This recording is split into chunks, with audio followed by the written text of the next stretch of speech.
मेरा प्रश्न है कि जैसे जैसे इधर बताया कि जब कोई स्पिरिचुअल मास्टर जो हैं वो शारीरिक रूप से जो है वो चल जाते हैं इस भौतिक धरातल से, तो शिष्य है जो वो मतलब शिष्य उस चीज़ को कैसे मतलब वो ऐसा सोच भी नहीं सकता कि मतलब कि स्पिरिचुअल मास्टर जो हैं वो जा रहे हैं, पर जब वो ऐसी सिचुएशंस देखता है कि ऐसा हो रहा है या ऐसा हो सकता है, तो इन दैट सिचुएशन वो बड़ा डिस्टर्ब रहता है और उसके That मन is में good for his Krishna consciousness. Disturb maybe he will be thinking of his spiritual master, and that is the goal of human life, to think of our spiritual master all the time. That is not disturbance of the materialistic world, that is a disturbance of the spiritual world. And even once the devotee asked Srila Gurudev, while chanting, if we think of Gurudev, normally you don't have to think, but if something comes in your mind about your spiritual master, that is very auspicious, but you don't have to think about Gurudev, you don't have to think about Krishna as well, you have to just chant and listen to it. तो जीवन का आधार ही यही होना चाहिए कि गुरु का विचार करना है, और गुरु अगर वापु रूप से छोड़ रहा है और आपको ये सोच गुरु तो जाते जाते भी आपको एक चिंतन में अपना चरण कमल रख रहे हैं, that is the most auspicious.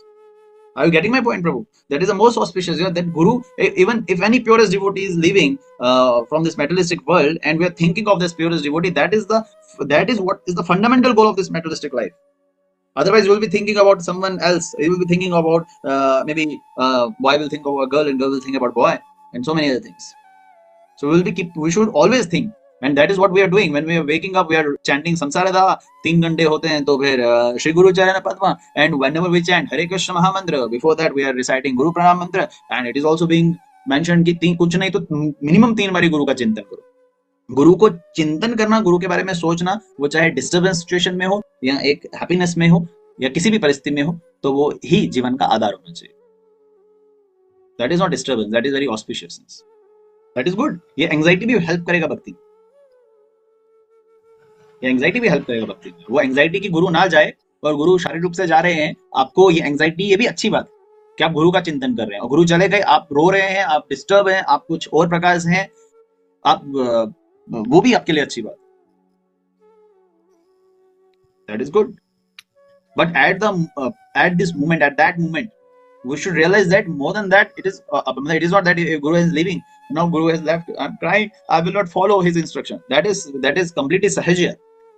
So Guru is leaving or Guru has left, we should be more convinced to follow his instruction. अब तो मैं गुरु पूर्ण रूप से गुरु निष्ठ हो जाऊंगा. अभी तक तो था नहीं कुछ में, पहले भी ये भावना होना चाहिए, लेकिन जब गुरु चला गया, हमारी भावना जो है मल्टीपल टाइम्स बढ़ जाती है. गुरु के जाने की शक्ति भी कहीं सर्वोपरि बड़ी होती है, और हम प्योरेस्ट लेवल पे आने का प्रयास करते हैं. That is very auspicious. तो देखो अभी आपके जो आदरणीय दीक्षा गुरु हैं, परम पूजनीय जगत गोसाई महाराज, वो शारीरिक रूप से इस संसार में दिखा रहे हैं कि वह शारीरिक रूप से अस्वस्थ हैं, और उस अस्वस्थ के कारण कितने भक्त लोग चिंतन कर रहे हैं भगवान का, कितने भक्त लोग भगवान का प्रार्थना कर रहे हैं महाराज जी के लिए. तो ये क्या हो रहा है भक्तों के लिए? देखो, महाराज बीमार भी हो गए तो भी भक्त भगवान का चिंतन कर रहे हैं. This is what Krishna consciousness is all about. This is what purity of a pure devotee is all about. More and more devotees, lakhs of devotees are chanting Hare Krishna Mahamantra, even for Maharaj ji, but they are chanting what?